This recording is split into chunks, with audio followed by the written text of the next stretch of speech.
സ്വകാര്യ ബസിന്റെ പെർമിറ്റ് പുതുക്കുന്നതിനായി കാശും കുപ്പിയും കൈക്കൂലിയായി ആവശ്യപ്പെട്ട സംഭവത്തിൽ ആർടിഒയെ വിജിലൻസ് പിടികൂടി. Ernakulam RTO TM. ജേഴ്സനെയാണ് കൈക്കൂലി കേസിൽ വിജിലൻസ് ഡിവൈഎസ്പി ജയരാജിന്റെ നേതൃത്വത്തിലുള്ള സംഘം പിടികൂടിയത്. ഫോർട്ട് കൊച്ചി ചെല്ലാനം റൂട്ടിലെ സ്വകാര്യ ബസിന്റെ താൽക്കാലിക പെർമിറ്റ് നൽകുന്നതുമായി ബന്ധപ്പെട്ട് കൺസൾട്ടന്റുമാർ മുഖേന 5000 രൂപയും വിദേശ നിർമ്മിത മദ്യവും ആവശ്യപ്പെട്ടെന്ന് ചെല്ലാനം സ്വദേശിയുടെ പരാതിയെ തുടർന്നാണ് നടപടി. സംഭവത്തിൽ കൺസൾട്ടന്റുമാരായ ഫോർട്ട് കൊച്ചി സ്വദേശി രാമപ്പടിയാർ, മരട് സ്വദേശിയായ സജി എന്നിവരെയും വിജിലൻസ് അറസ്റ്റ് ചെയ്തിട്ടുണ്ട്. ചെല്ലാനം ഫോർട്ട് കൊച്ചി റൂട്ടിൽ ബസ് സർവീസ് നടത്തുന്ന പ്രൈവറ്റ് ബസിന്റെ റൂട്ട് പെർമിറ്റ് ഈ മാസം 3-ാം തീയതി അവസാനിച്ചിരുന്നു. തന്റെ പേരിലുള്ള മറ്റൊരു ബസിന് പെർമിറ്റ് അനുവദിച്ചു നൽകുന്നതിന് എറണാകുളം റീജിയണൽ ട്രാൻസ്പോർട്ട് ഓഫീസിൽ അപേക്ഷയും നൽകിയിരുന്നു. തുടർന്ന് ആർടിഒ ജേഴ്സൺ ഈ മാസം 6 വരെ താൽക്കാലിക പെർമിറ്റ് അനുവദിക്കുകയും അതിനുശേഷം പല കാരണങ്ങൾ പറഞ്ഞ് മനഃപൂർവ്വം പെർമിറ്റ് അനുവദിക്കുന്നത് വൈകിപ്പിച്ചു എന്നുമാണ് ആരോപണം. ആർടിഒയുടെ നിർദ്ദേശപ്രകാരം ഏജന്റുമാരായ രാമപ്പടിയാർ പരാതിക്കാരനെ നേരിൽ ചെന്ന് കണ്ട് പെർമിറ്റ് അനുവദിക്കുന്നതിന് മറ്റൊരു ഏജൻസിയായ സജിയുടെ കയ്യിൽ 5000 രൂപയും വിദേശ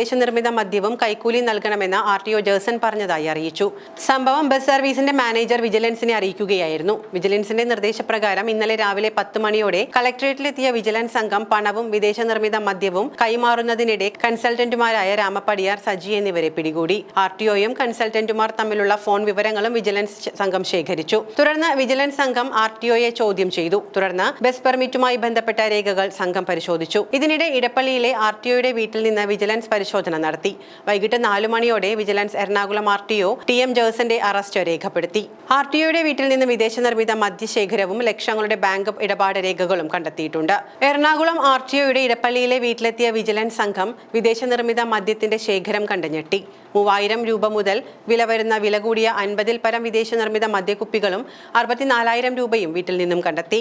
കൂടാതെ 50 ലക്ഷം രൂപയുടെ ബാങ്ക് ഡെപ്പോസിറ്റുകൾ സംബന്ധിച്ച രേഖകളും വിജിലൻസ് സംഘം പിടികൂടിയിട്ടുണ്ട്. അനധികൃതമായി വിദേശമദ്യം സൂക്ഷിച്ചതിന് ഇദ്ദേഹത്തിന്റെ പേരിൽ മറ്റു കേസുകളും രജിസ്റ്റർ ചെയ്തിട്ടുണ്ട്.